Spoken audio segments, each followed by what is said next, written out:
I'm Jackie Miller, host of the Reconciling Ways of Knowing online forum series, joining you today from the territory of the Lekwungen, Esquimalt, and Wasanich peoples, where I'm grateful to be able to live, work, and study. Today's dialogue, Enacting Ethical Space in Knowledge Sharing, is the second in the series of online dialogues emerging from our plans to host an in-person forum this past May, which we've had to postpone in light of COVID-19. Before we turn to the session itself, I have a few quick housekeeping notes. We've turned the chat feature off and ask that you use the Q&A box at the bottom of your Zoom screen for your questions. We will gather like questions together for the moderator and address all questions as time allows. Please submit your questions early. The session will run between 1.5 and 2 hours, depending on the number of questions received. And please note too that our speakers may have different Wi-Fi connections and volume levels based on their locations, so please adjust your volume as needed. We're recording the dialogue so anyone unable to participate in the entire session can view it later online. And now I'm pleased to turn things over to Elder Dr. Dave Courchene Jr. and Dr. Vicki Kelly to convene our space and open our session.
Thank you very much, Vicki, for that beautiful song. This morning at sunrise, I lifted the sacred pipe. And in an extension of that ceremony, I would like to offer, very quick prayer. Words of gratitude carry a lot of power. And in this power, it is this power from the Spirit that can help initiate a movement of real change. And in speaking the language that we were given by our great Creator, it also carries that power to be able to invoke the presence of Spirit within the words that we speak. So I want to share a quick prayer of gratitude to the Spirit. Vijayamanidu, Pinanak Kumin. Niteake, Pinanak Kumin. Nimishum Stutuk and the Son Danima, Pinanako Minmin. Migat Mina Deket Minek Kagijin King Nishnag. Morning giving chip madizit. No one that says the great am, to get the mark tau goes young, Inun dagozet, minik, Israel dagozet kewin anishinalde. They can down me wega kit water tanishinabe, minupimatizim. Midas keni nezi book send the man, no gum to the man who geni no. Skip to one way, chiganot the man, running geni no mitagichi, kanamagozim. We are so calm to get Shigo Chanishinabe, Kakendamon. We nego anin Minekagi, Jiminigo is at Anishinabe. I would like to now invite my brother Ira to offer his words, to begin our session here today. Ira.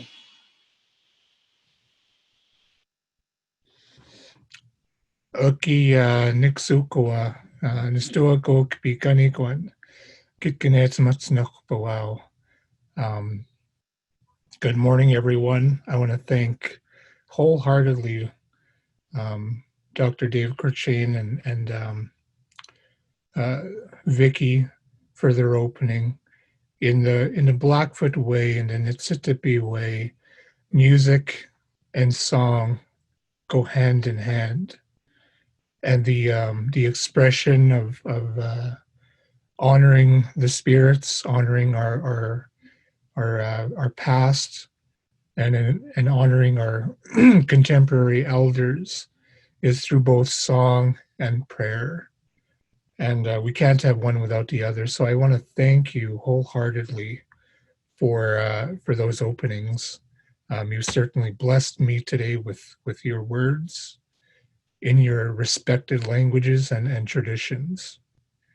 I just want to give an opening thought and understanding to this space. I just want to wish everybody well today, and our intentions here are to open in a good way and to speak freely from the heart. And I think that it's important that we speak freely and understand that in doing so, we treat each other with respect. It's very important that we feel safe to share our knowledges, share our experiences and understandings of who we are. I bring to you today the understandings of my nation, the understandings of my culture, of the Blackfoot ways. And I'm very honored to be here. And I wish everyone many blessings today. And again, once again, thank you to Elder Courchene and Vicki for your opening ways. Thank you very much.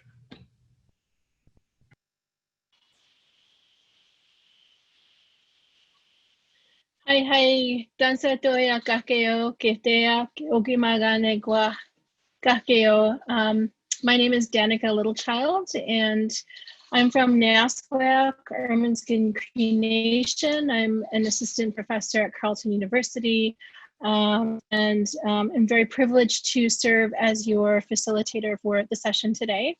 My deepest thanks to Elder Dave and to Vicki and to Ira for convening us in an ethical way, bringing us into this space together so that we can share with one another, as Ira mentioned, with good hearts and open minds. And I wanted to say that prior to joining you today, I put tobacco down in a clean place in preparation for this as a way of recognizing our traditional protocol to acknowledge what is going to be shared with everybody today. And it's an aspect of protocol, and it's also an aspect of protection for those who are with us today and sharing their words and their knowledge. And it's a way of ensuring that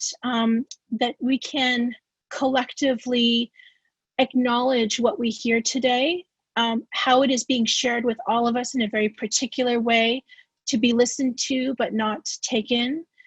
and that all of us who are listening to the words today, whether that is in our live session or in a recorded way, can recognize your collective responsibilities as participants and listeners and witnesses to ensure that you always recognize where you heard these particular words, and ensure that we carry that responsibility collectively into the future in an ethical way, especially considering our topic is indeed ethical space.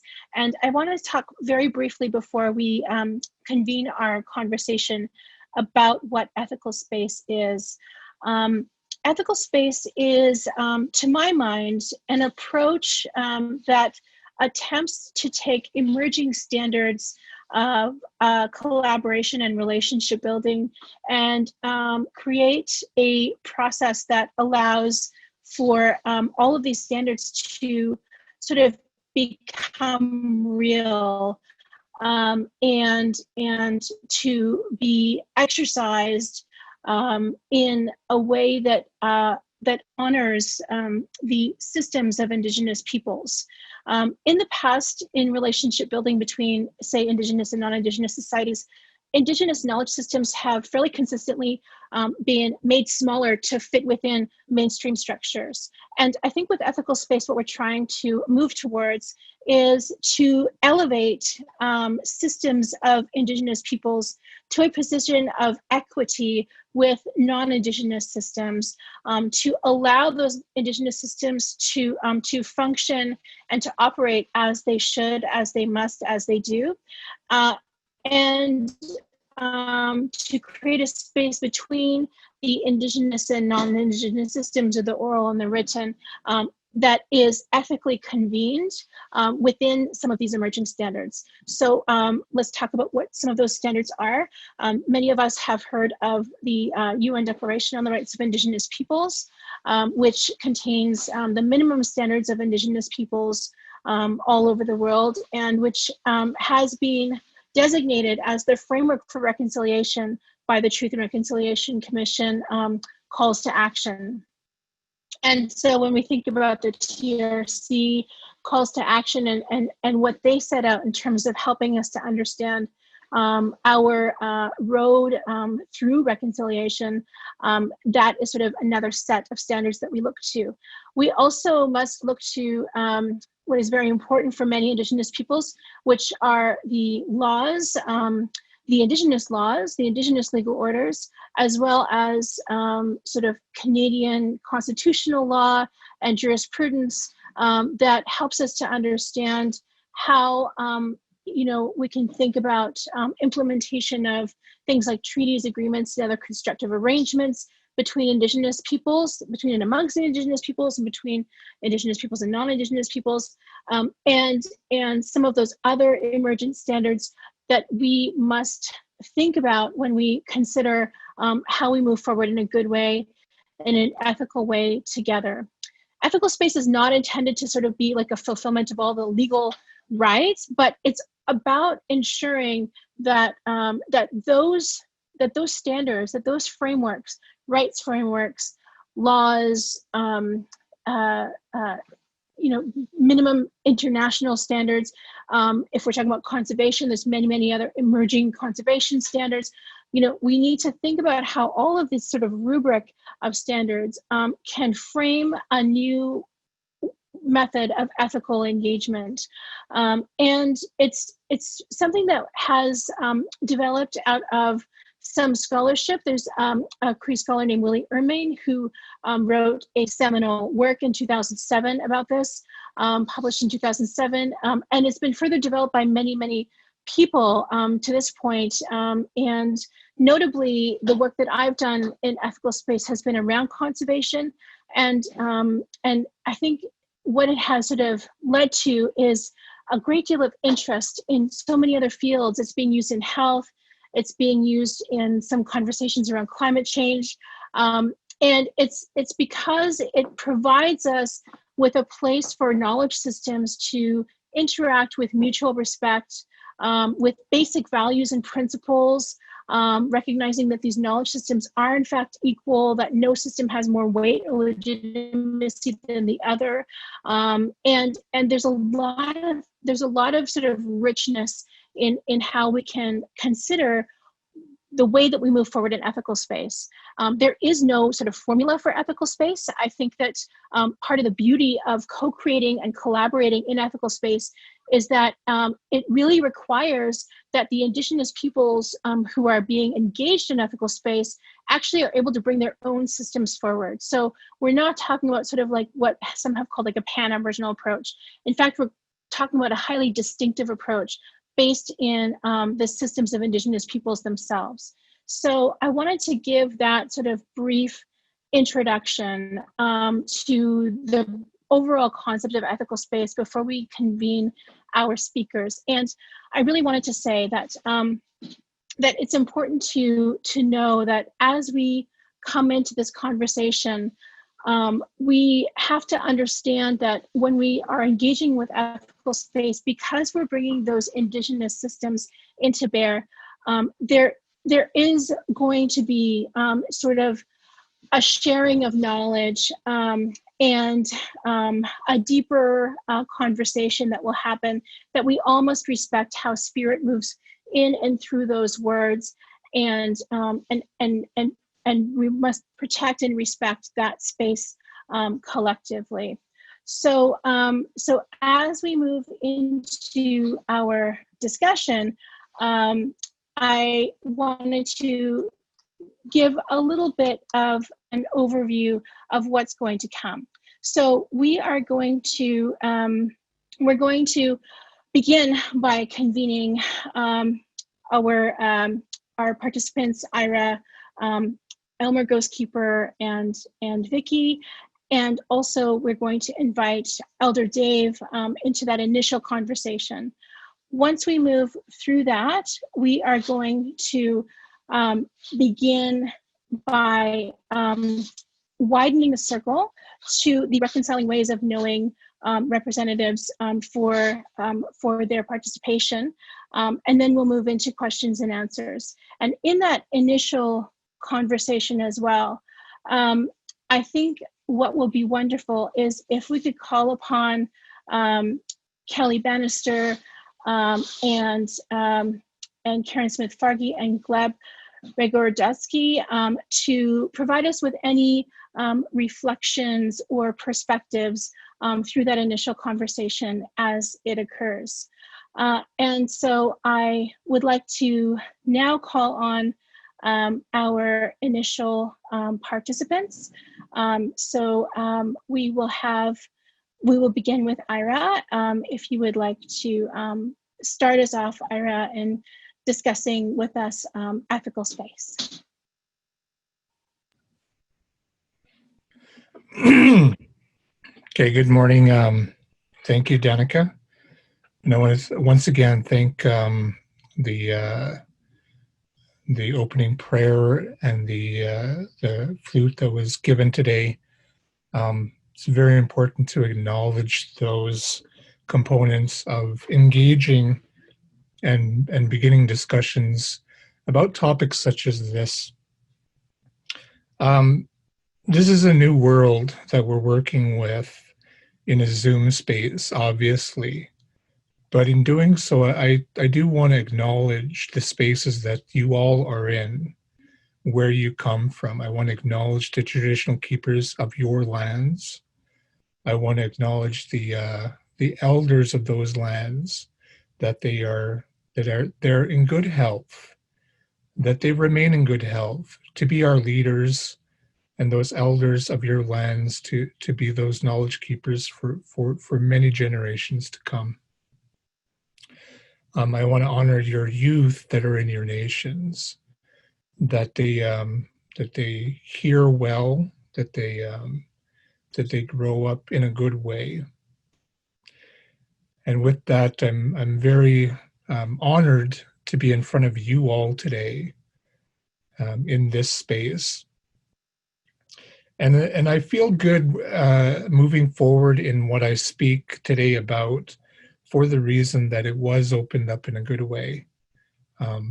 Had you Danika threw me out in front in the first few seconds, I'm sure it wouldn't have been this comfortable. But I feel that, and I'm very honored. So my name is Ira Provost. I come from the Piikani Nation of Southern Alberta. I'm a part of the Blackfoot Confederacy. I'm very much involved in our Blackfoot ways of life. I'm a part of our Blackfoot Sundance. And I'm one of the 4 members of the Blackfoot speaking tribes. We stretch all the way in our territory from the North Saskatchewan all the way down to Yellowstone. And then from the Rocky Mountains all the way to where the North and South Saskatchewan rivers converge. There's a lot that can be learned from our land, from the lands that we have, although most of the areas that I speak of and that I refer to are now not in the state that they were. There's still a lot that can be learned from our land, and we learn these things every day.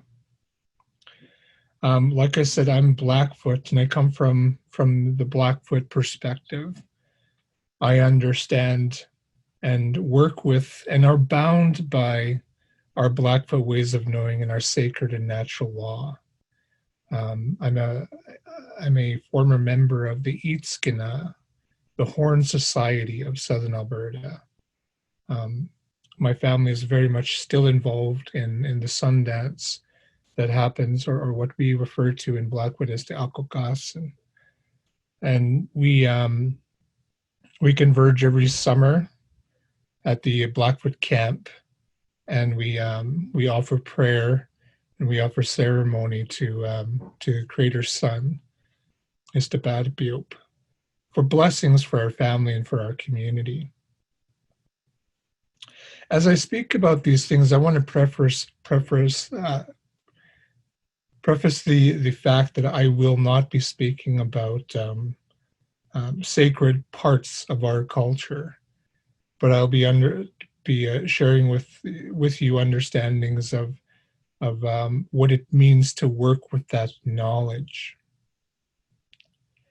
In the Blackfoot way, we are very much a communal people, meaning that there is no one person that owns our knowledge. There is no one society member. There is no one organization or a group of people that own the knowledge. It's collectively owned. We collectively access it. And it's collectively governed by our people. And so as I work and as I learn and grow in my culture and in my way of life, it's like with everything, there's progressions, there's stages. there's our forms of life that start off with things that we learn in adolescence. And then we travel on and work with our culture, that eventually we become all the way to becoming an elder. And you can move through these things, these understandings and these knowledges in quickly, depending on how much you devote your life and time to it.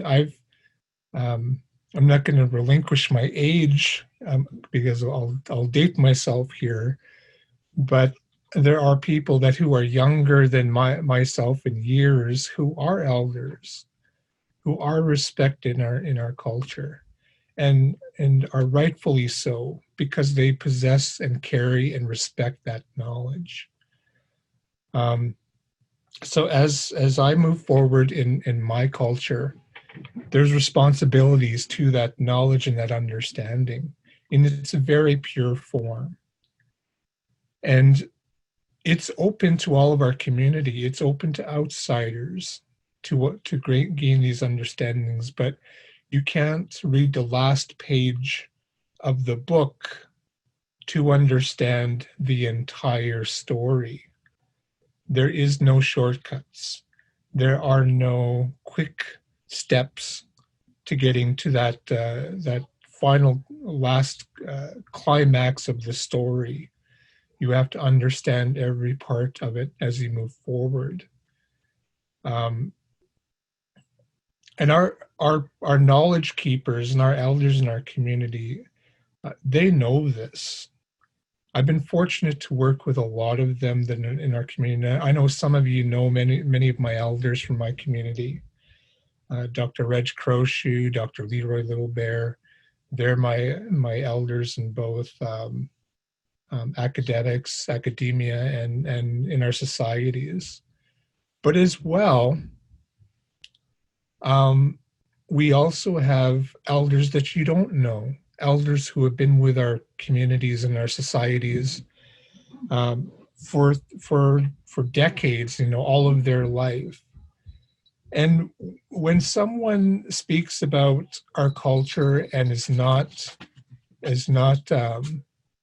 truthful or honest, it doesn't take long to pick up those subtleties of what's right and what's wrong. If someone says, they come to me and they say, I know this, it's, again, it doesn't, you can easily see the truth behind the story. So again, my point in telling you and sharing this experience of being close with my culture is that it's a process. It's a way of life. To put it in a sense of understanding the knowledges that I possess, there's process. Once again, there's no shortcuts. And in doing so, once you get to chapter 11, once you get to chapter 12, and maybe a 15 chapter book, you understand that there is a sense of responsibility to take that knowledge and carry it in a good way. Because you find that there's times when you hear an outsider come into the community, spend a few days, a couple months, maybe a couple weeks with community members, such as researchers, and they find, I got it, I understand. Therefore, I can arrive at an opinion of what this culture is about. And to that, my thought would be, I can't see how that's possible, because the person has not spent the time to develop long-lasting relationships, has taken the time to really understand what these processes of cultures and understandings mean to the people and to the culture itself. So when we talk about ethical space, certainly with Indigenous people and nations, just like with any other study with law, with justice, to become a doctor in any form, in any relationship, my goodness, what did you have to go through to get those designations? It was not a weekend course. It was not Indigenous Studies 101. It was a very in-depth look at what you were trying to achieve. And by the same breath, I understand that about my knowledges, my understandings. There is integrity, there is complexity to the knowledges that we share with our fellow community members and society members, and everything that I possess in my memory banks. It's not exclusive. I have brothers and sisters in our societies who share these knowledges, but again, we understand that there is responsibility to protect those knowledges. So when I speak about being ethical in my space, it's about protecting those knowledges and making sure that when outsiders come in, that they are treating that knowledge with respect.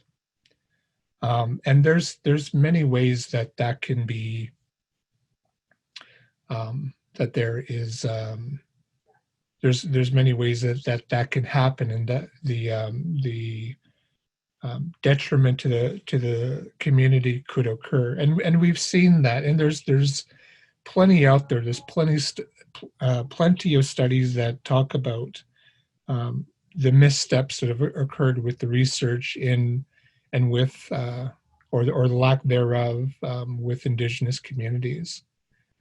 I use the knowledge that I have to best inform my community's leadership, to do the best for our nation.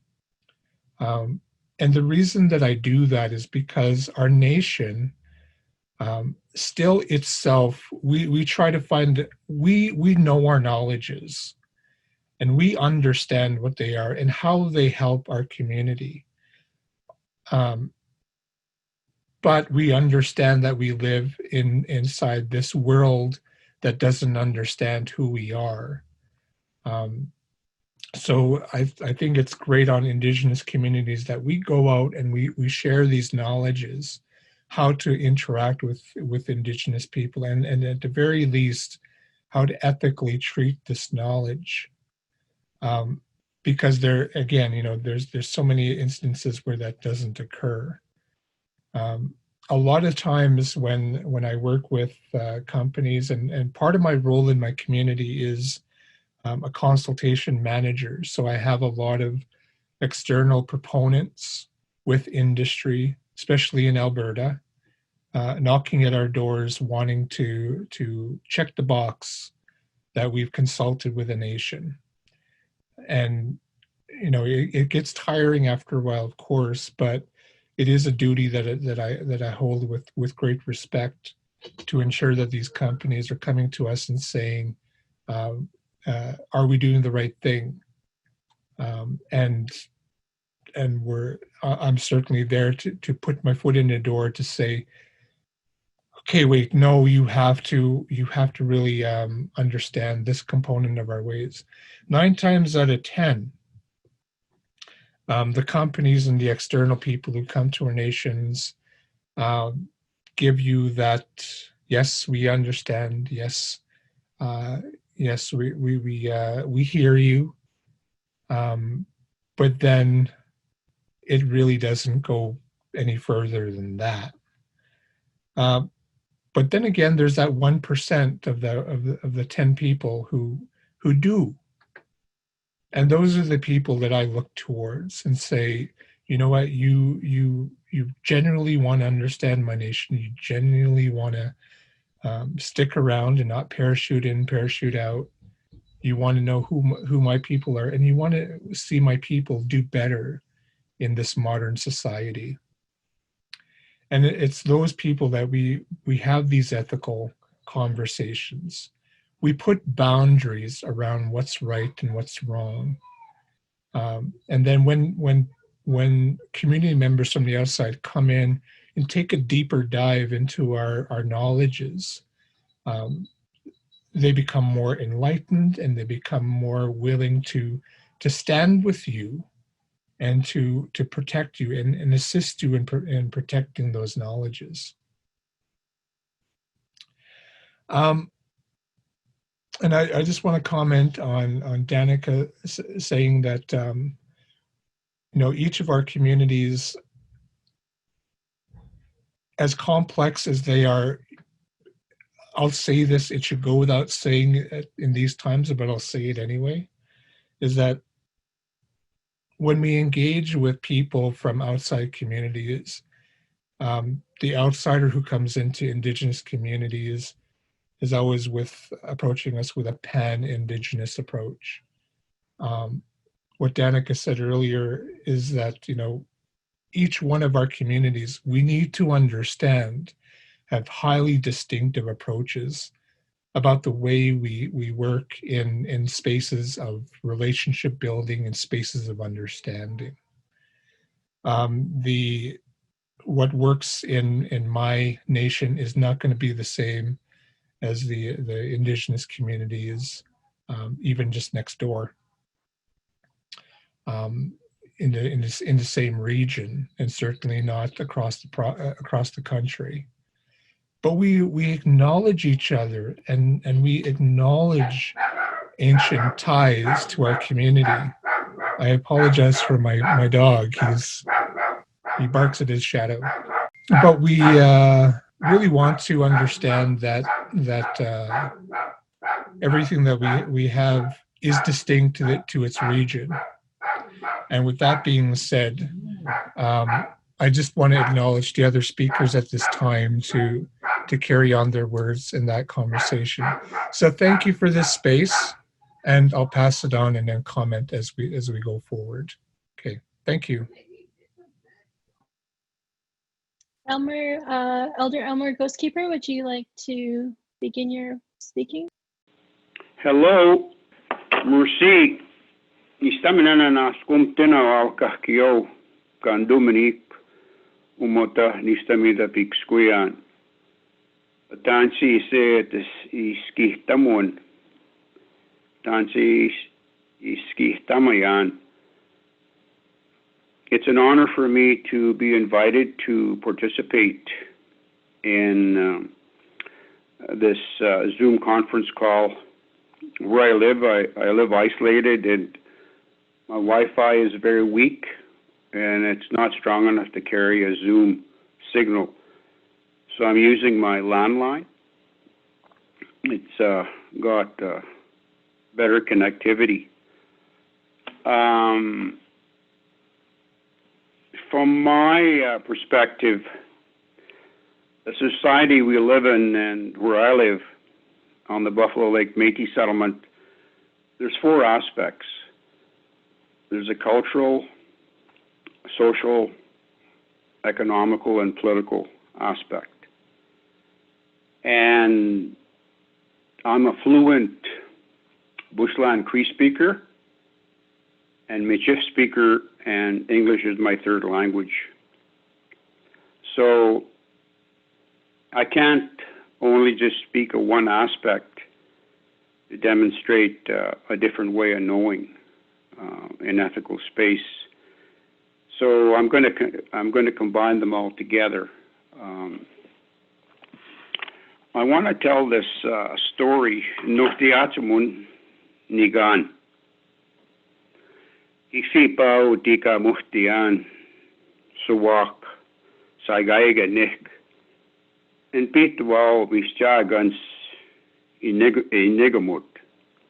Kiksipa Nigamuana Mana Inigamut. This morning in my walkabout meditation and prayer, as I approached near the shore of Buffalo Lake, I heard a coyote singing a morning song, greeting the sun and the morning as they do. Igwa kapihtaman uguhta agwat si makan wapahtin tansisi itatsut. When I heard the sounds of the coyote, it evoked a picture of the coyote sitting on his haunches with his head and nose pointed towards the sky. When I hear sounds, what they do is evoke and create pictures in my consciousness just by the sound. I don't have to see whatever is making the sound. And this is a part of the way of knowing from my Bushland Cree culture and worldview. I think I've talked before about sound, and from the little I know of ethical space, is also a sacred space. And I'm sure the elders involved in this Zoom conference and others have done a smudge or lifted the pipe to pray for this Zoom conference to happen in a good way. A part of the prayer is to create the ethical space, which is also a sacred space. We cannot ignore the sacredness of our sounds. And the air we breathe, from my understanding, is a gift of Mother Earth, of her love. So every breath you take, and to my way of knowing, we're all breathing in the same moment. We're breathing in the gift of Mother Earth. And so we have to give her thanks for her many, many gifts. Where I live, I'm living with the land. I don't see any separation. And the knowledge that I know and the wisdom from living in this place also is gifted to me by the land, Aski, which is a living being. I'm very fortunate and blessed to live very isolated on Métis land. The only way I see another human being is to leave my property and to drive to town or drive to the administration office, etc. But I don't live alone. I live with so many other countless beings. And I know when I look at the forest, the boreal forest, I only see 80%. I only see 20%. 80% are invertebrates that are living with the land, as I do. So when it comes to attempting to talk about different ways of knowing and reconciling those different ways, it's a tremendous challenge for me, because the sounds I'm making now, the meaning is embedded in the sounds, and because you all know English, you know what I'm talking. But then when I speak like that, I'm still making sounds, but you don't know the meaning of the words I'm making. So it doesn't make sense to you. So it's just about impossible to completely reconcile different ways of knowing, even though we've created the ethical and sacred space to be able to discuss this. I hope you understand that, and I'm sure the non-Indigenous people also speak a second language, maybe French, or the language of the country where their forefathers had come to Canada from. But you know, I really compliment the organizers of this conference to begin a dialogue in this age of reconciliation, and also keeping in mind the pandemic that we're all experiencing. What I view it as, it's a major paradigm shift. We're undergoing tremendous change, a very complex change. And what went in when COVID first appeared in Canada will not come out the same. There'll be tremendous change in every aspect, in all the four aspects of our society, whether it's a community society or a provincial society or a Canadian society. And as far as I know, we cannot predict the future. We can only breathe one breath at a time in this moment. But we can pray, and we can hope, and request a better future than what we're used to experiencing before. And I really honor and thank Vicki for her music with the flute, and with Elder David for giving the opening prayer, and for Ira expressing his knowledge and words of wisdom. And thank you so much. Now I'll allow Vicki to share her wisdom and knowledge.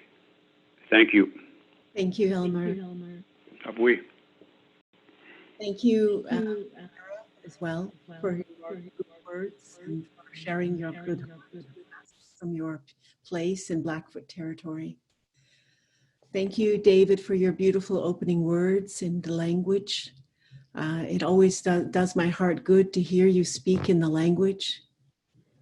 And I'd like to thank Danika for her opening and facilitation of this session, and the kindness and the respectful way that you've done that. I'd like to acknowledge that we are within the Reconciliation Ways of Knowing Forum, and that we're honored to be here, and that I'm honored to be with you here today. I'm speaking to you from Sagamok territory in Ontario. I have the honor of being here on this land, and it does my heart good. I normally live and work in Vancouver and Simon Fraser University. I'm an Indigenous scholar there, and I'm an Anishinaabe Métis artist and educator and scholar working in the Faculty of Education. One of my greatest, I guess, passion or interest is in how do we learn today to carry the knowledges of our ancestors? How do we who work in the academy find our way back along that trail where our ancestors have left bits of language, bits of knowledge, practices that were part of their way of being on this land? Because what I am seeing is that we're looking for a new vision of how to be here on Mother Earth.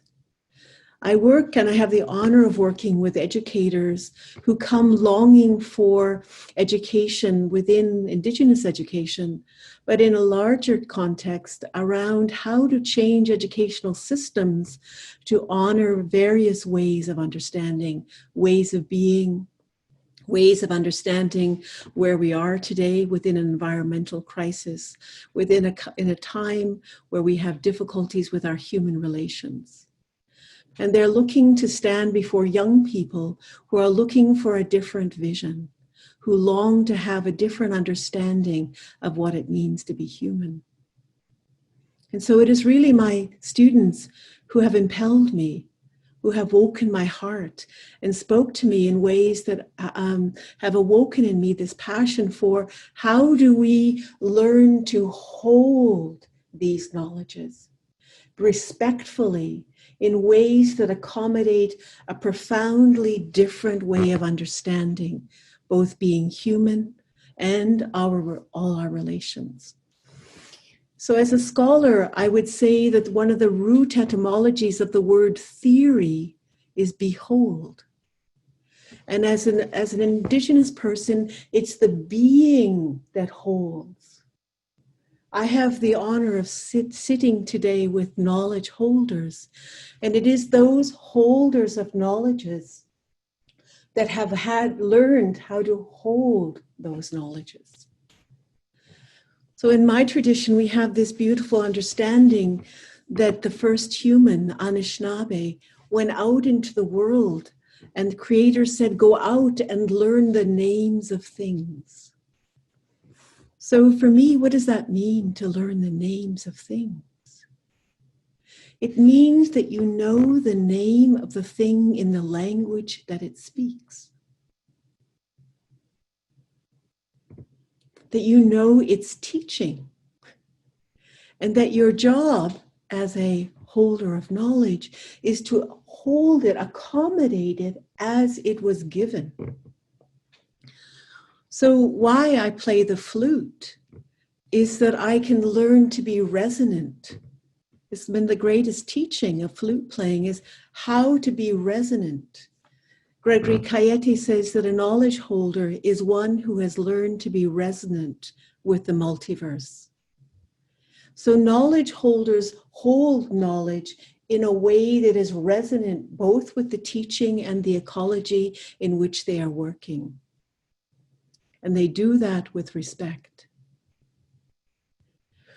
The next aspect that is really important is they do it in a living relational way. And I honor the words of my good colleague, Dwayne Donald, where he talks about ethical relationality. One of the gifts of ethical space is that we sit respectfully in a circle of knowledge. In the academy, we would call this hermeneutic circle, that each knowledge system sits in the circle, the family circle of our ancestors, and each has a place. The Cree, the Anishinaabe, the Blackfoot, every one of our peoples has a place in this circle. And if we take that circle wider, all forms of humanity have a place in that circle. That is the ethical space for understanding our knowledges. And in each one of these ways, that hermeneutic, that tacit infrastructure of being and looking and being within the world as holders of knowledge is different. There's a diversity. And so what I'm interested in is what is the capacity that allows us to go from one-eyed seeing to two-eyed seeing to many-eyed seeing. To honor the work of Albert Marshall, who spoke about two-eyed seeing, seeing the world with the strengths and of the contemporary eye, and to see the world with the strength of the indigenous eye. Why? To see more fully, more comprehensively. So my students are interested in the capacity of two-eyed seeing, the capacity of holding multiple hermeneutics, multiple worldviews. Why? To extend what we understand about being human in all our relations, and to sit honorably within the circle of knowledges. That's how I understand ethical space. Ethical relationality is the ethic with which we hold our responsibilities in relation. That we can find ways of accommodating in our ways of being understandings of other ways of being. That we have an ethical relation. Ethos, with a part of the root of the word ethical, means that we honor that each being has its own ethic, its own disposition, its own ethos of being. And so ethical relationality requires that we accommodate these various ways of being respectfully and ethically, that we do not diminish them, that we hold them in high regard with deep respect. The next aspect is that there's this reciprocity. The reciprocity, and I honor the words of Leanne Simpson, there's a reciprocal recognition. There will be no reconciling of knowledges in this country until we develop the capacity to reciprocally recognize the tacit infrastructures of the other one's knowledge, way of being, and ethical disposition. That's a capacity. That's a living enactment of reciprocal recognition, ethical relationality. in standing in the ethical space. Reciprocal recognition requires that we accommodate in our ability to recognize the understanding of others reciprocally. And that reciprocal relation, that being in relation ethically, is part of what we are trying to learn in this country. And I can tell you that the young ones who sit in those classes, in those schools, are looking for these kinds of values. The value systems that are part of the teachings of Indigenous people in this country, the ways of learning how to value what we call the ethic of the holder of the knowledge. In my tradition, we call them the grandfather teachings, the ways of being human, the highest values of being human.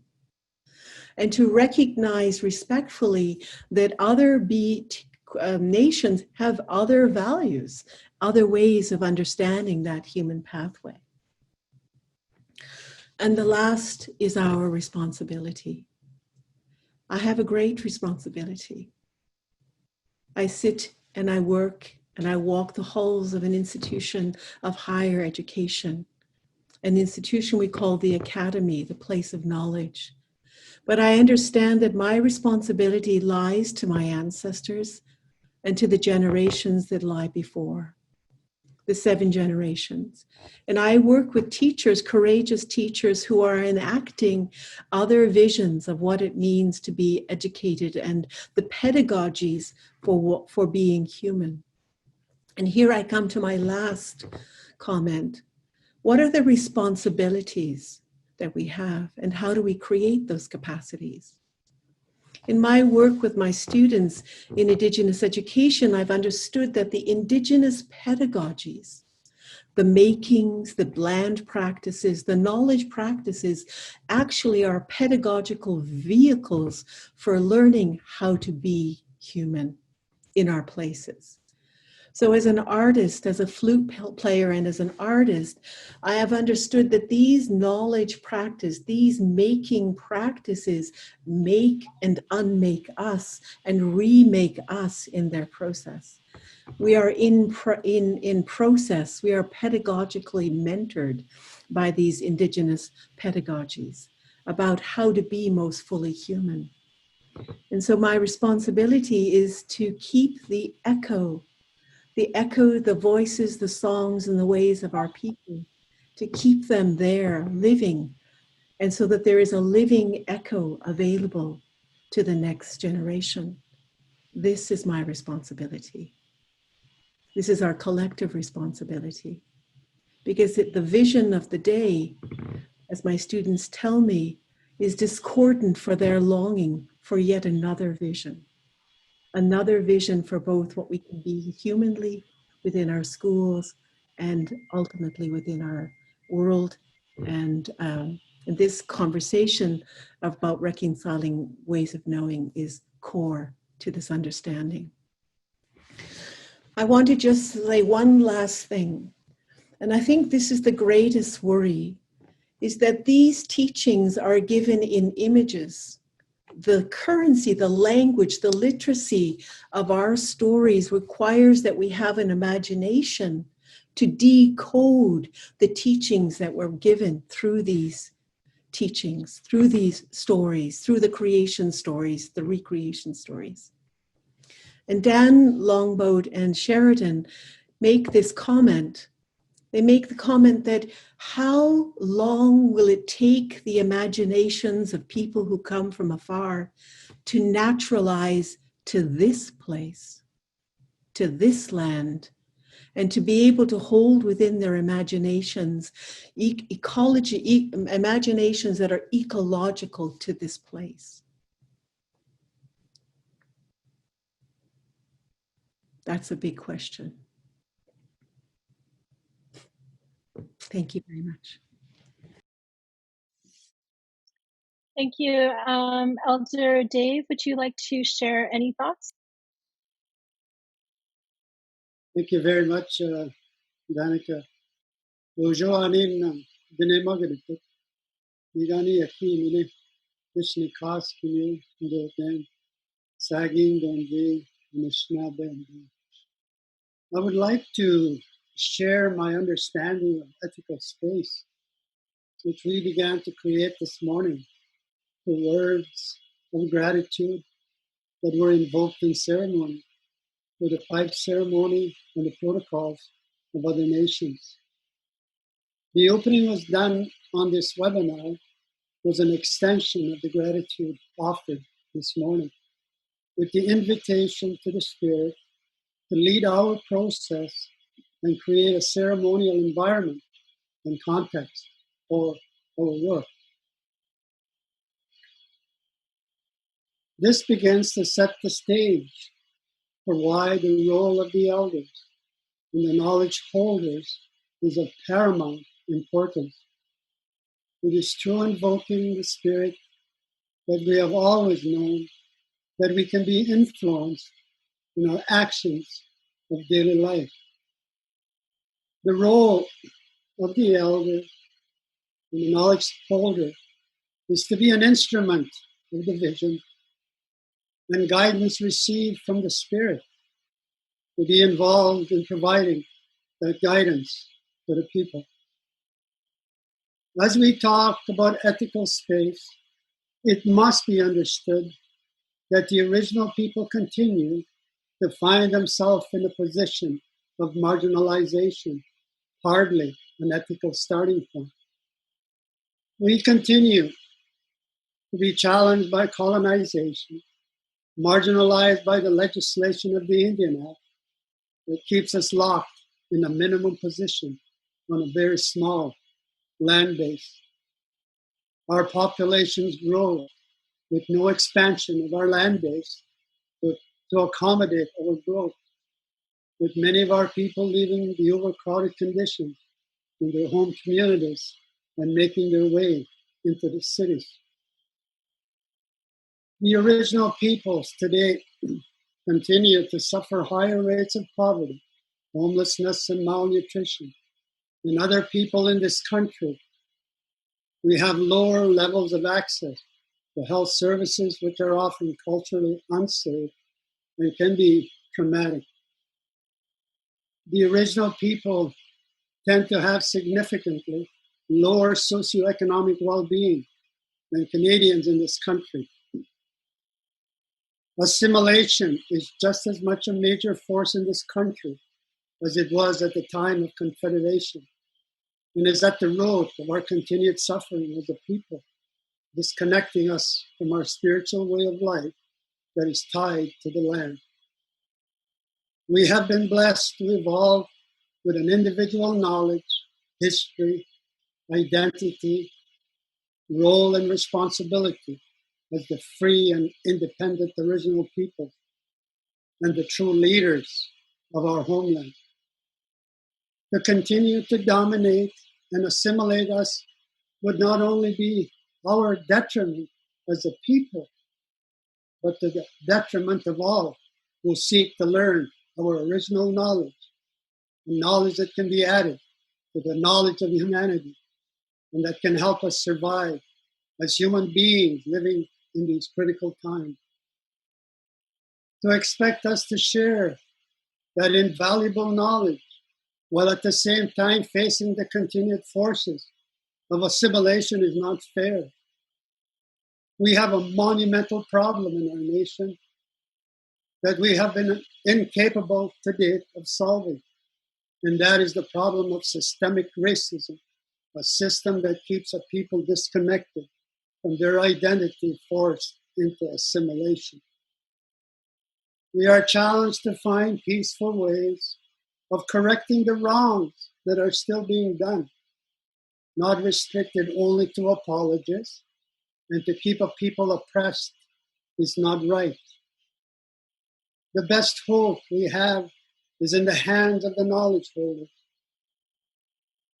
Creating ethical space means positioning the elders and the knowledge holders who are rooted in our ceremonies, languages, and tradition in a position of influence in the stewardship and management of our lands and territories, together with the united efforts of the scientists.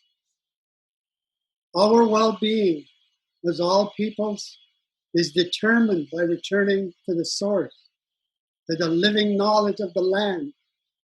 We need to step outside the systems and create new relationships with each other that are grounded upon our relationship with the land.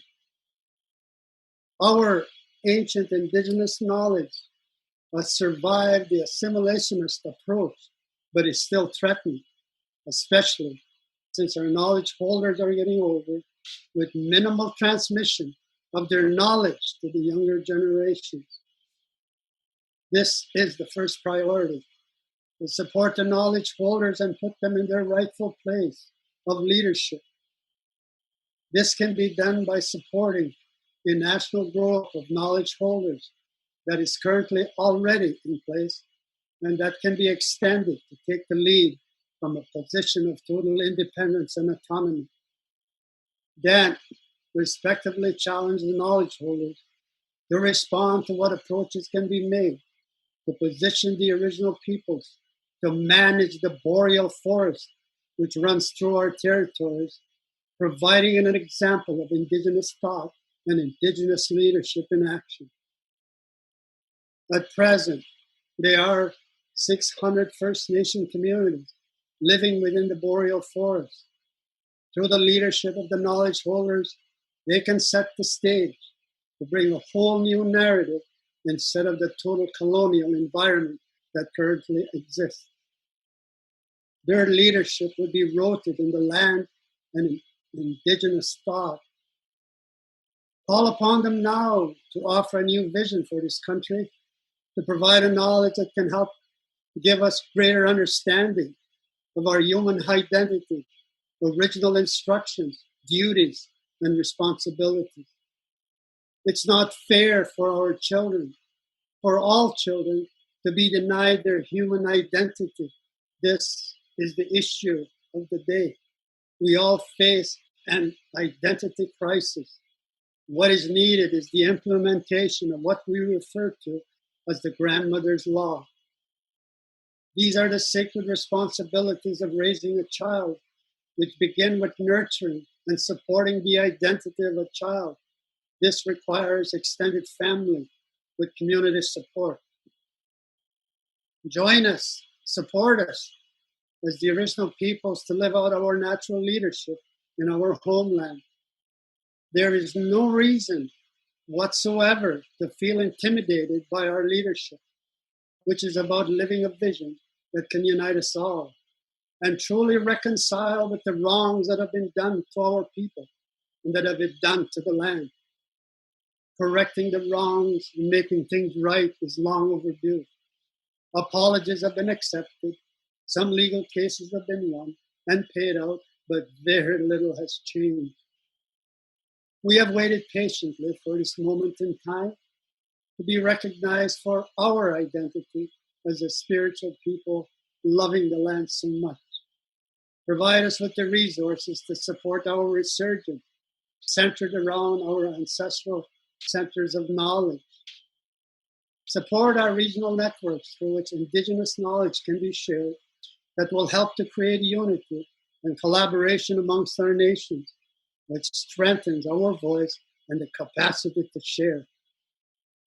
Receiving indigenous knowledge within indigenous environments, such as our teaching lodges and on the land, helps keep us rooted in our indigenous paradigm established through the ethical space created by ceremony. Focus on the youth of all cultures and backgrounds as a target group for education in indigenous knowledge, and prioritize revamping our education system that is inclusive to indigenous approaches that can provide a foundation. We are in need of a vision that can unite us in our efforts to take better care of the earth. The vision of indigenous peoples carries the memory of the original instructions of how we should live and act as human beings, connected with the land and behaving in accordance with the laws of nature. Prophecy foretold of a time when Indigenous people would find themselves in the forefront of a peaceful movement.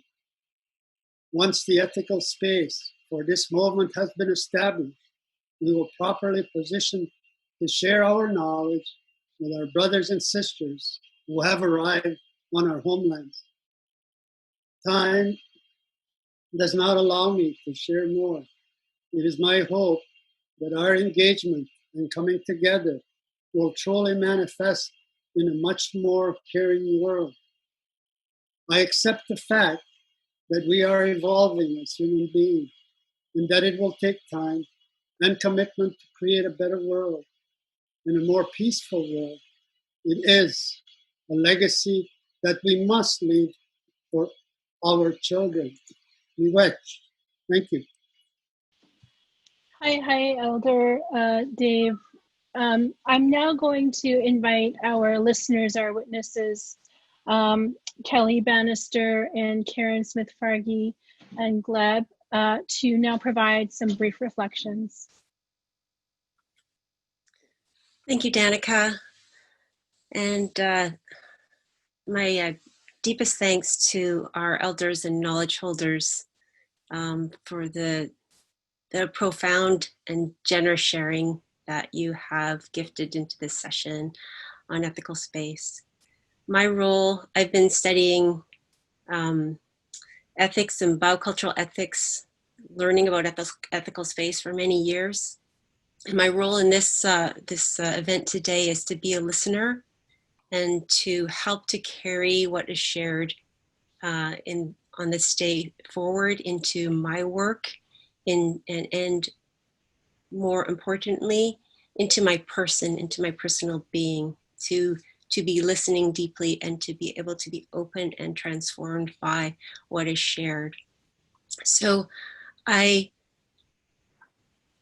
so deeply moved and filled by what was shared that I feel not that able, not much with the capacity to reflect because I'm still taking it in. I want to offer my thanks to the knowledge holders and the elders and to Danika for facilitating this work. And as I sit deeply with these messages, I will be considering how to bring these important teachings into our work as we develop ethical guidance for working together. That's part of what we've been doing. How can we put these in words that will be helpful to other people? So thank you for sharing from your various places in your different languages, from your different sources of wisdom and knowledge in your knowledge systems. I'll leave it there. Thank you. Karin, would you like to share any words? Thank you, Danika. And I echo Kelly's gratitude, and I'd like to acknowledge the elders in the opening, and thank you, Elder Dave, and the Ira and Elmer and Vicki. Your words, wisdom, have washed over me, and what's resonating for me right now in the arc of this dialogue, and I have a deep gratitude to be present in this learning circle and to sit in a really important role of listener and to feel that and to think about how I can carry these knowings forward. And what surfaced for me in the arc of listening is this sense of importance of shared relationships with our own spirit, with our own hearts, within our minds and our landscapes. And the landscape that I'm blessed to sit on today, and in fact this morning, the landscape that I'm blessed to sit on today is north of the Saskatchewan River and west of Edmonton, and in traditional territories of Cree and the Alexa and Nakota Sioux and Dene peoples, and it's a very important area for traditional gathering. And this morning before the seminar, I went out because I know there's a place within the forest in the wetland area where there's sweetgrass, and I know if I walk through and brush against that grass, I can smell that grass. And this is what I felt today sitting in the circle of these wisdom holders is that I could smell their wisdom coming up and surfacing for me, and I'm really grateful for that. And what surfaced up for me is this sense of, we talk about reconciling ways of knowing, but what the elders have shared today, what I heard was, well, let's talk about reconciling ways of understanding. Let's talk about ways of reconciling how we live together, our ways of being. And then we can talk about reconciling ways of knowing. I also heard hope, and I want to thank the elders for that. I heard a lot of hope, and I think that's also a message that we need to carry forward and a learning that we need to carry forward. So hi, thank you. Okay, I would like to now turn to the Reconciling Ways of Knowing team. Dr. Nancy Turner is a project founder with Reconciling Ways of Knowing, and unfortunately, she must convey her deepest regrets for not being able to attend our seminar today due to circumstances beyond her control. And so what we'll now do is invite Miles Richardson and Dr. David Suzuki to join the circle and to provide the reflections on ethical space. Sorry, either Miles or Dr. David Suzuki can go ahead. Well, I've got,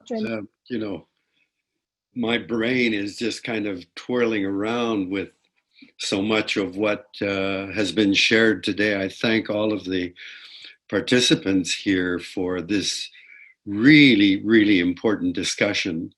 I'd never really understood what ethical space is, and I realize now that in the kinds of things I've been concerned about, which is how one reconciles modern science with indigenous ways of knowing, that if we don't have ethical space, we can't even begin a serious conversation about that. I was struck by what Ira said, where corporations are mandated to consult with a community that is going to be impacted by some kind of development.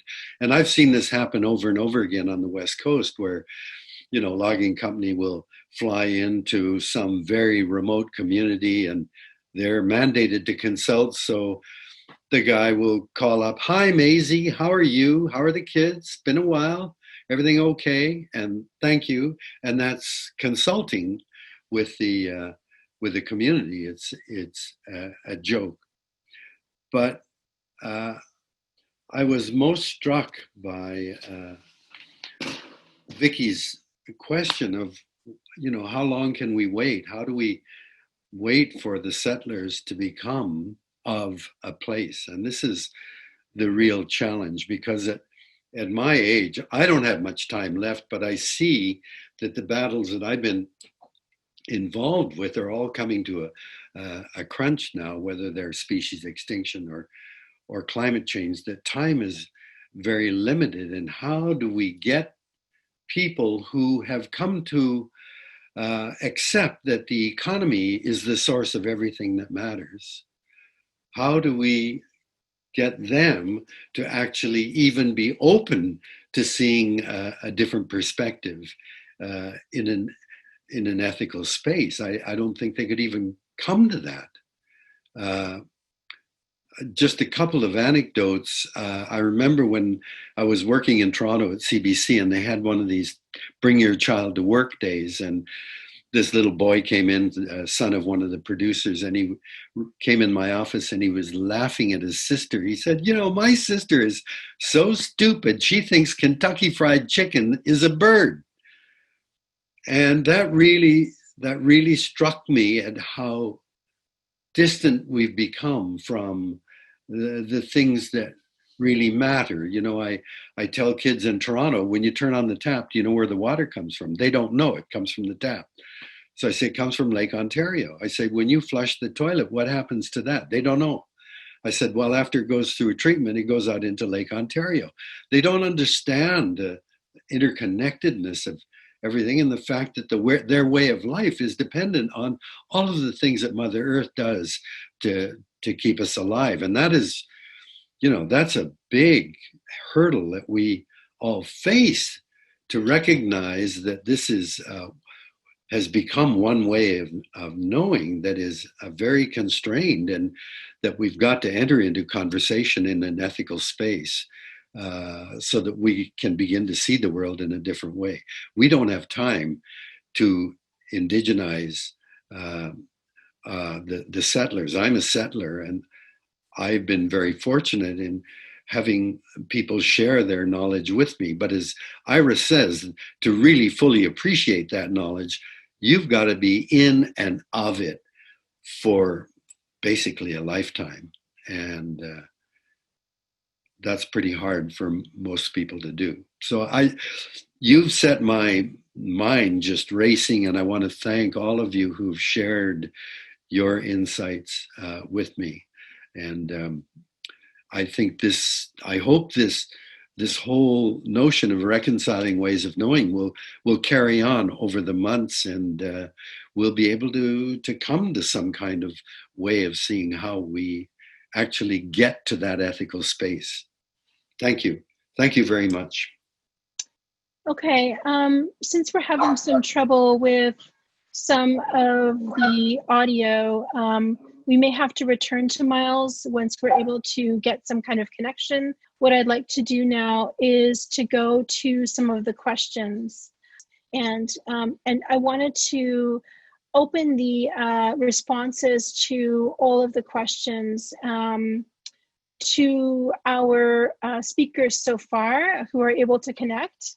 And I will be starting sort of from the earlier questions.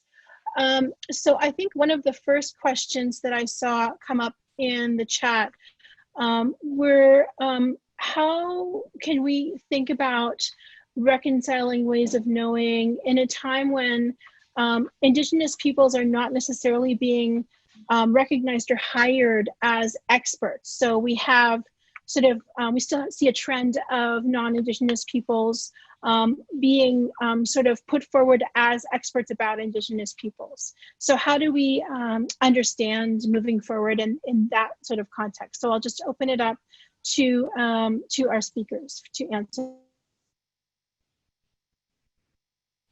And anyone who would like to respond would be. I can begin with maybe just a few words. I think what we've come to the habit of thinking that we want people to talk about Indigenous ways, Indigenous circumstances, but we don't invite people to speak from. And this is the responsibility for groups of people to be invited to speak from, and institutions or organizations to be held accountable to the need to hear from versus about is a very important nuance.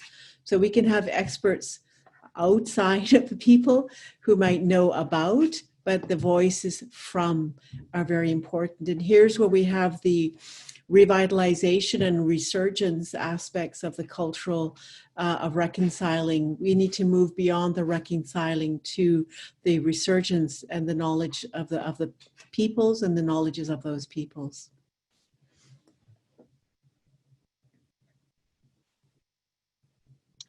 Okay, thank you so much, Vicki, for that response. I want to move on to another question.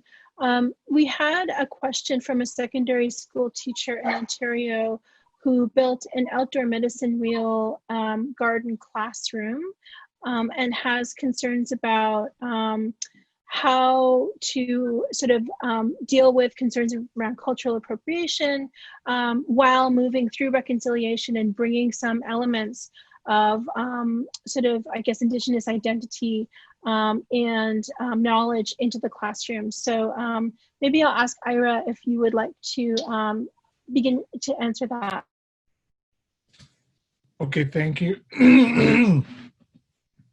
I just want to say, great questions. I'm so encouraged to hear all your questions, and I want to take a stab at all of them because they're so interesting. But I think the answer that I'll give to this one here, it's quite reaching to, as an overall arching theme to all of them.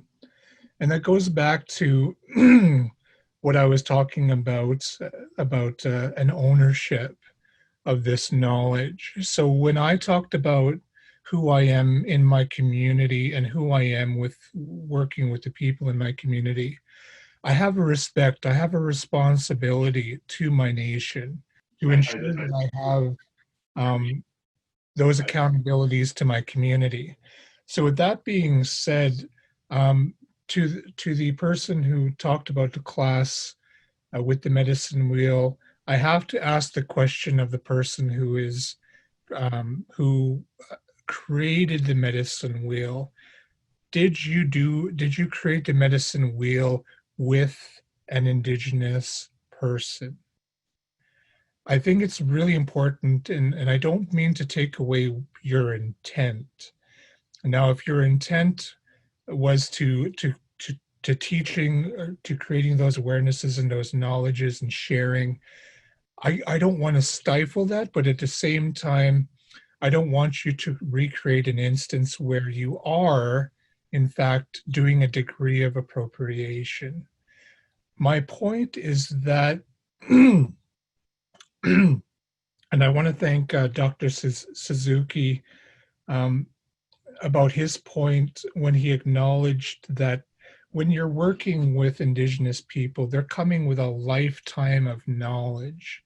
They're coming with a breadth of knowledge. So what's the answer? You can look at that and say, wow, that is so much. I can't even begin to understand those knowledges, so I won't. And I never want to get people to that point of view. What my answer to that is a lifetime, yes. So then work with those people with those knowledges. Do things together. Never do it without. So I would recommend to the person who created the medicine wheel to revisit it. When I shared my knowledges with you, I can tell you all the elders that I worked with in my community, who I acquired which knowledges with.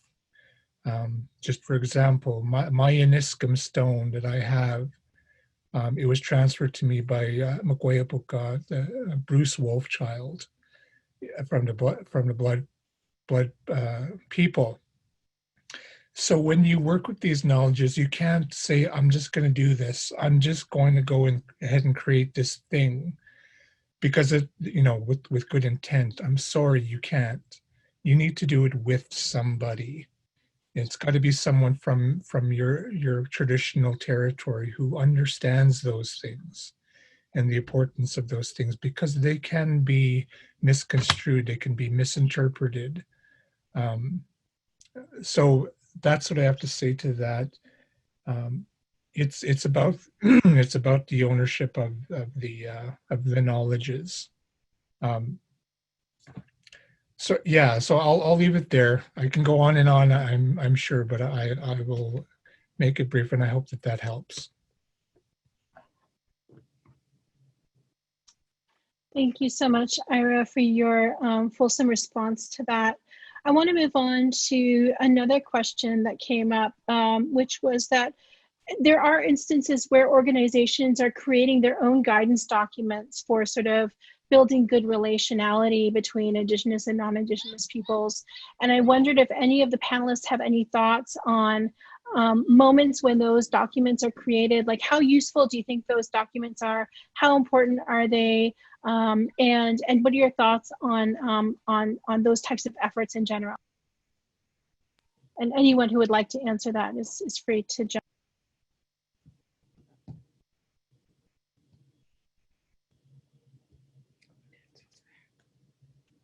Dana, can I respond to that really quickly?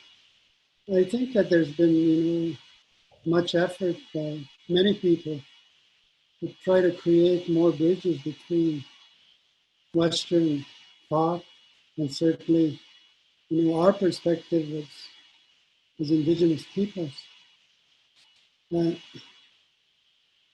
the stories that the elders have shared with me in my life, it's about the spirit of being able to share and be able to give.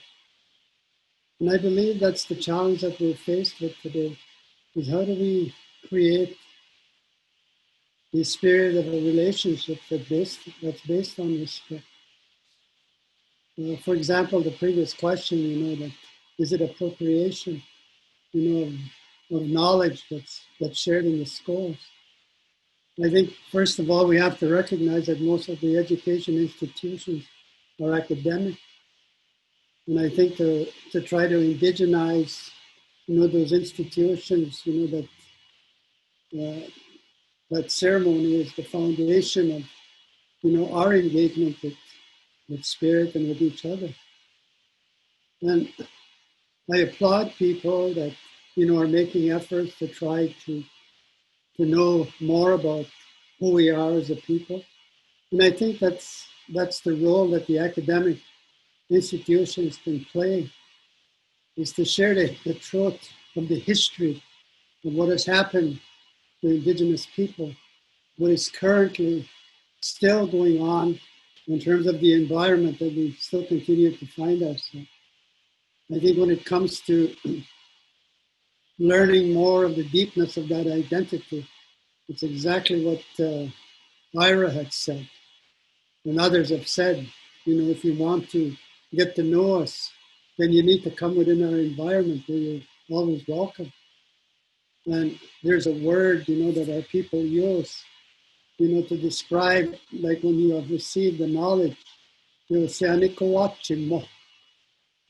you can carry a message that you have received, that message from the knowledge keepers.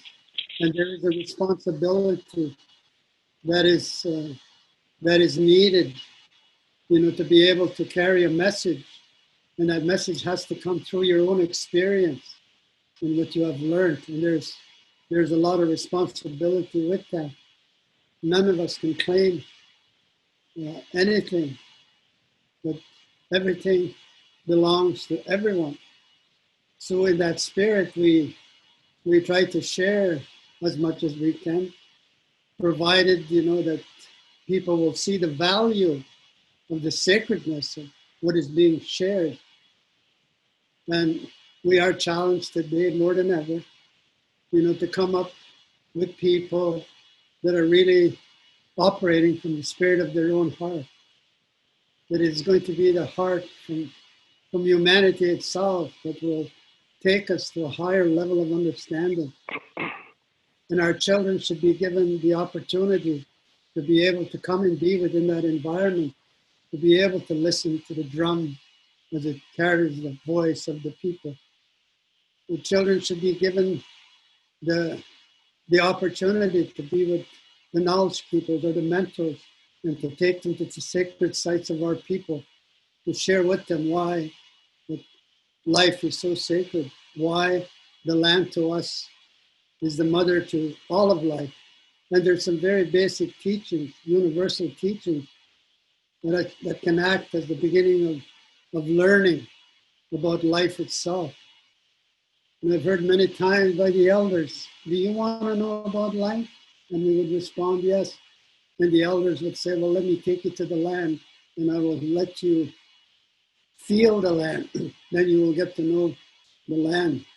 So I applaud anyone that's making an effort to want to learn, but do not take away the leadership that we have as a people. That is our duty and responsibility as a people, to set the leadership in terms of our engagement and our sharing of our knowledge. You go. And now I'm going to move to one last sort of set of questions that I saw up here, which I think are very important. We have a few Indigenous people who are following this conversation with us today. And a few of them sort of asked us about sort of wellness as Indigenous peoples in the context that we're talking about.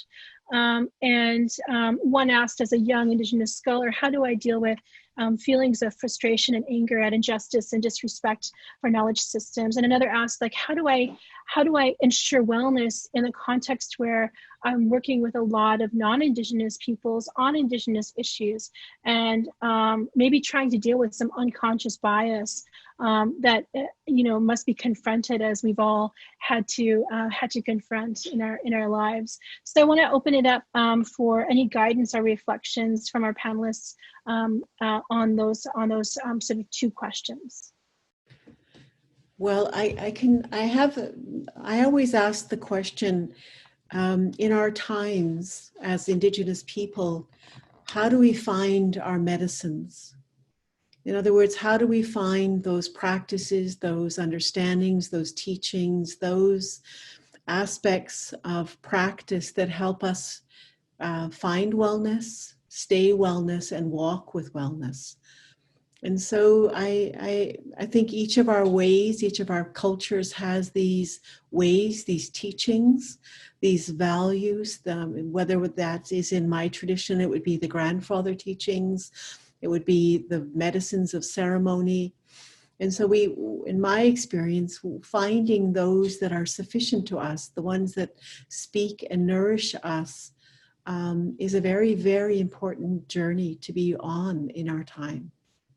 And I think in many ways, many of the issues and crises that we're facing is asking all of us to do this work of finding these practices and ways that help us all find wellness, health, and a good way forward. So I think that intent of finding that, what are your medicines, or what are the medicines that help you in our time? And we have the tradition of putting those in your medicine bundle. What is the bundle that you carry with you as you walk in kindness and gratitude? Chimikwich, for the question. It's a wonderful question. Any other responses to that? As a people, we've always had ways and means, in dealing with rites of passage. And when it comes to young people, there's a very specific rite of passage that we're encouraged to experience. For example, for the young girls, when they're becoming a woman, there's a teaching, that's called Karin, which is learning to be like the bear. And just at that time when the young girl believes that she's taken to the grandmother, to learn the teachings of the grandmothers on how to be a woman that can bring life, into this world. And also you have the young boys, that are encouraged during the time of their puberty, to go on the land to seek and go on a vision quest. It would be at that time of that rite of passage as that young boy reached out for a vision, that they would plead and humble themselves to the Great Spirit to give them a vision that would offer them purpose and meaning to their life. And the young girl that had questioned, working about the whole issue of wellness, always begins with spirit. And, through the knowledge keepers of our people, they've always encouraged us never to overstep the spirit.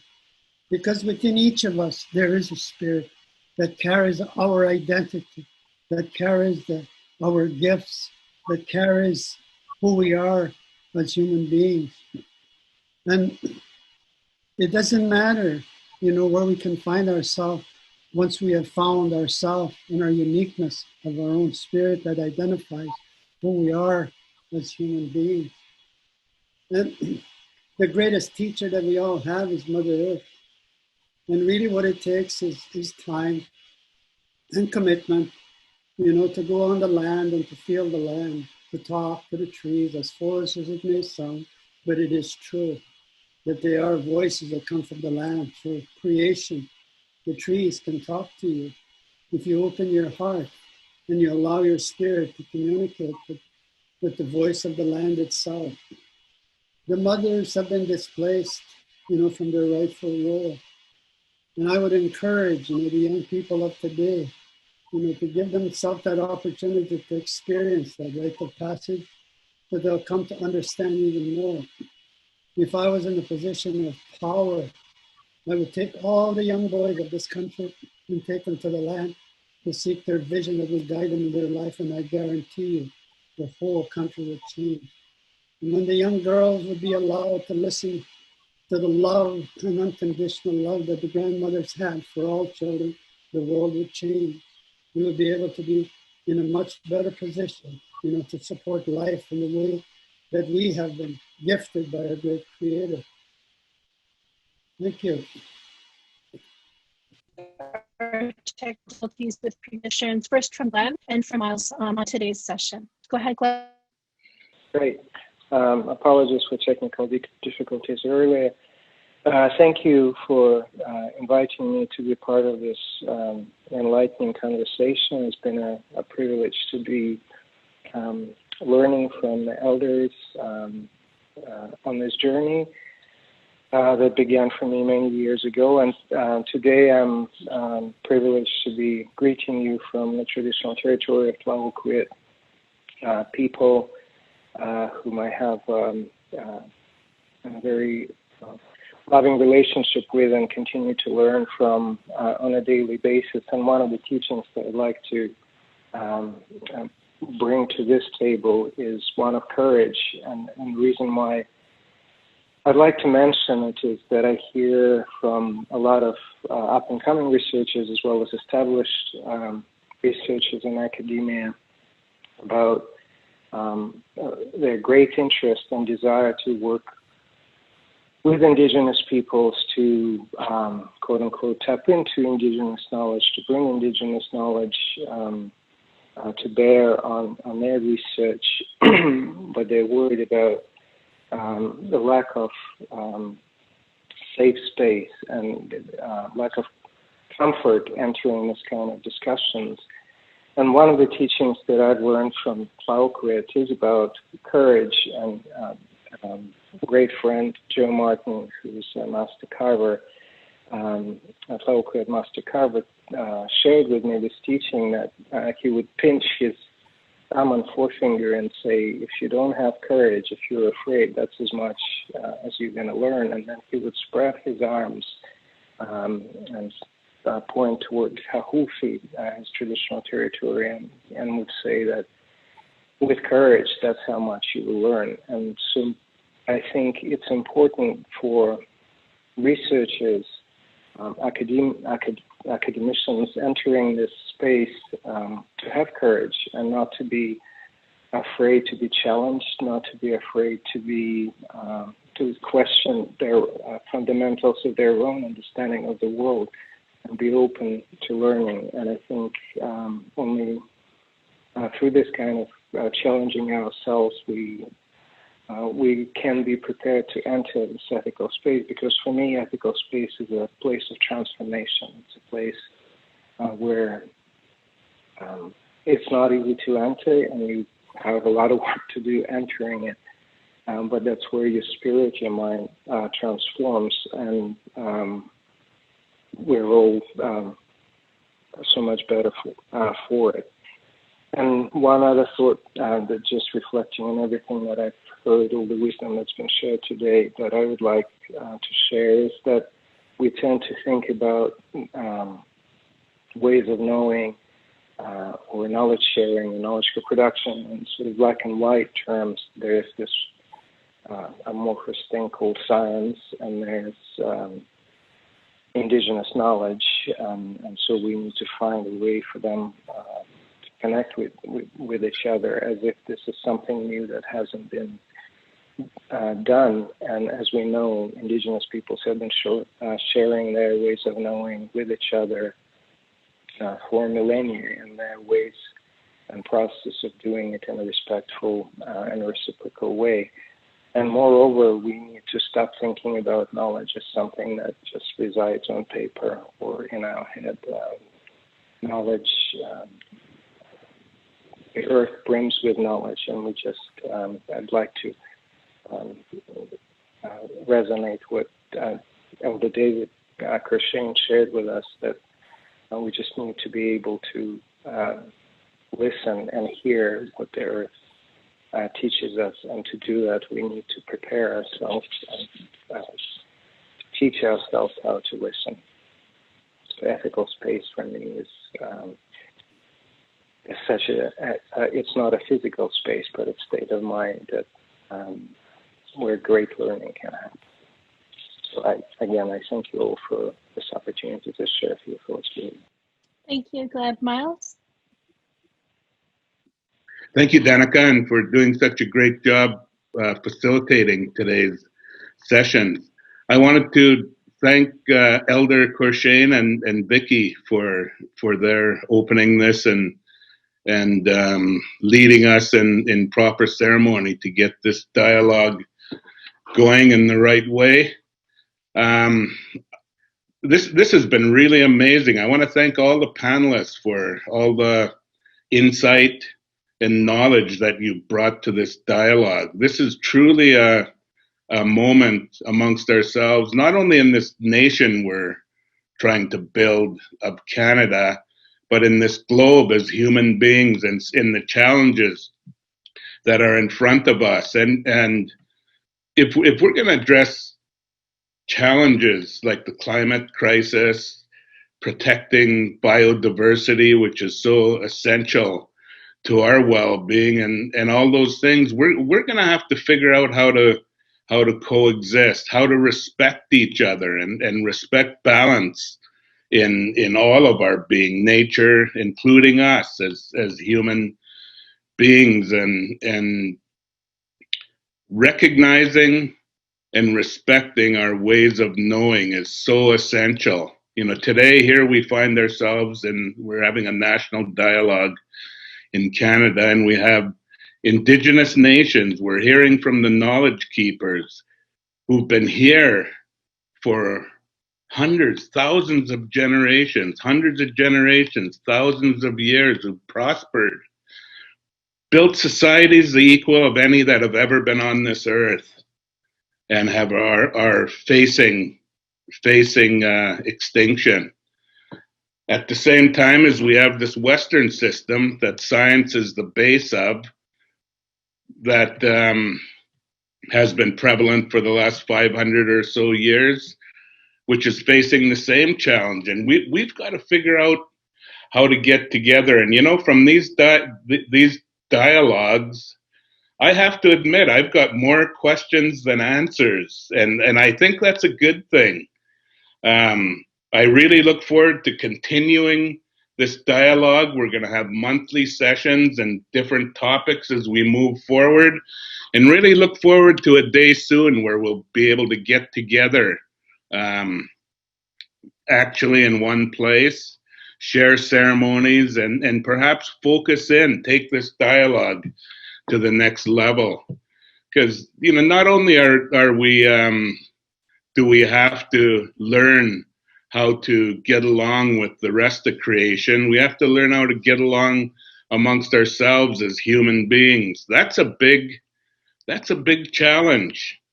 And, you know, I was looking at one of the questions that rolled through the screen while we're talking, and it was from a Muslim woman asking about truth in Indigenous space.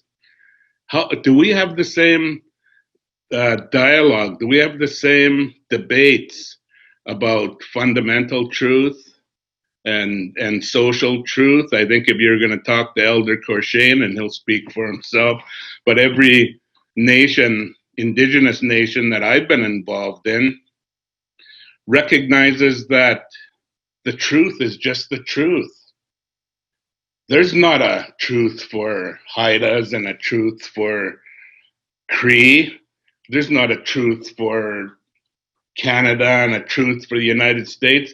As creation, there is one truth, and it's one of our challenges in living a good life as a human beings to in our limited capacity as human beings to understand what that truth is the best we can, and to build and to recognize that we can't negotiate with that truth. That is imposed on us by powers much greater than us.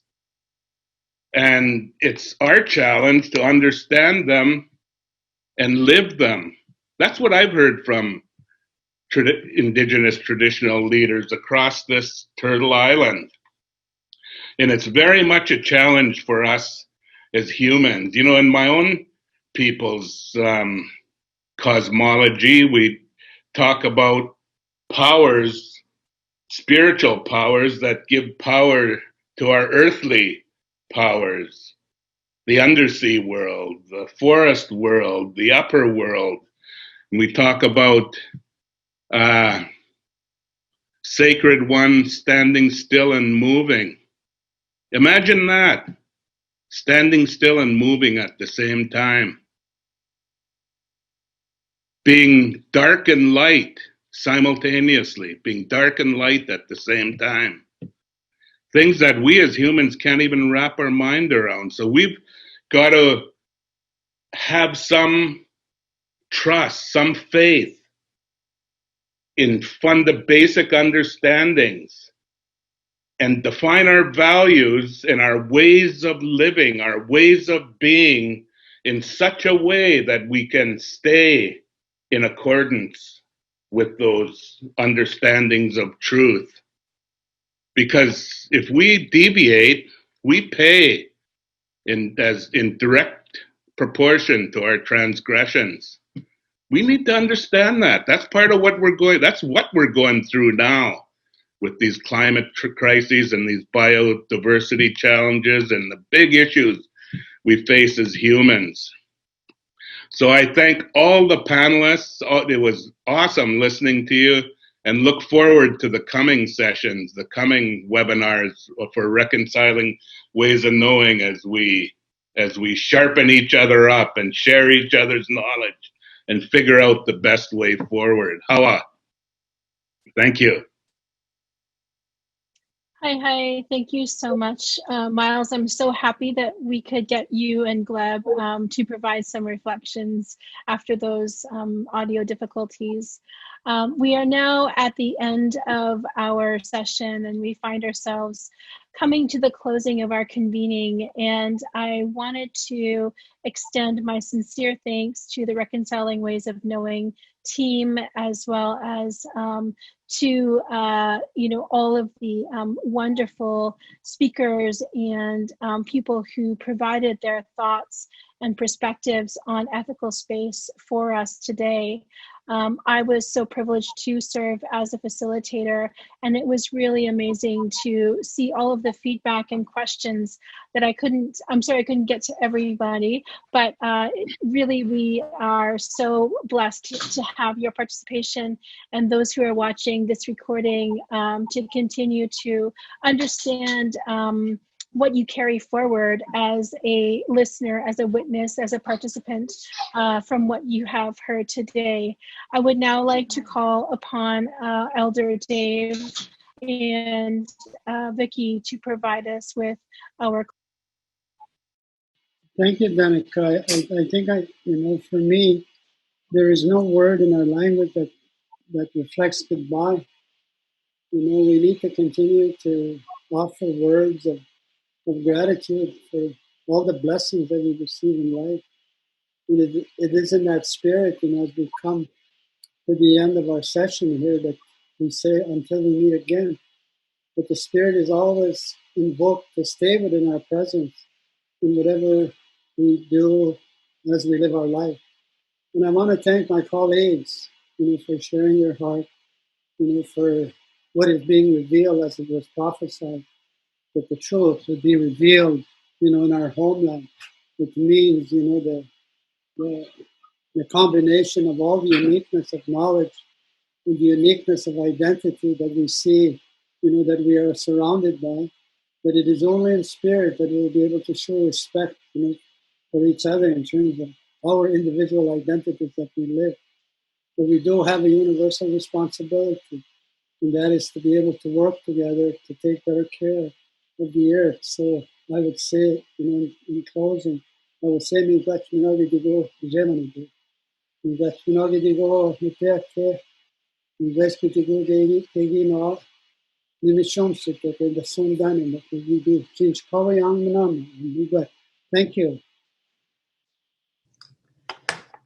So I will close with a song. I'm just going to introduce to you, and for me, this is a instrument that describes the reconciling that we've been trying to create, and that the space, the sounding of this flute is an imagination of the sounding of our ethical space.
Thank you, Vicki. And thank you, Danika, and to each of our speakers on ethical space and everyone who's joined us today. We'll be sending out a short survey after this session to get your feedback on today's session. It would be great if you could take a few minutes to share your thoughts with us. And we're working to organize another session for late September. This one will be a dialogue with Dr. Robin Wall-Kimmerer, the author of Braiding Sweetgrass, facilitated by Dr. Nancy Turner, who was in the end able to join us today as a panelist, but wasn't able to participate as she missed most of the session. And we're really glad she could make it in the end. We'll have details on that event coming for you very soon. And as Miles mentioned, we hope to present about one dialogue per month over the coming months, including one coming quite soon on two-eyed seeing, which I believe perhaps it was Ira who was speaking about. One of our speakers was talking about, actually I think it was Vicki. There we go. And so we'll be organizing those sessions on a monthly basis until we're able to organize our in-person forum. And you can visit our website at waysofknowingforum.ca to be able to be sure that you're signed up for updates. And you can follow us on LinkedIn, Twitter, and Facebook. And last but not least, please donate to support our ability to bring you these dialogues. You can do that at waysofknowingforum.ca. And thank you again for all of your time today.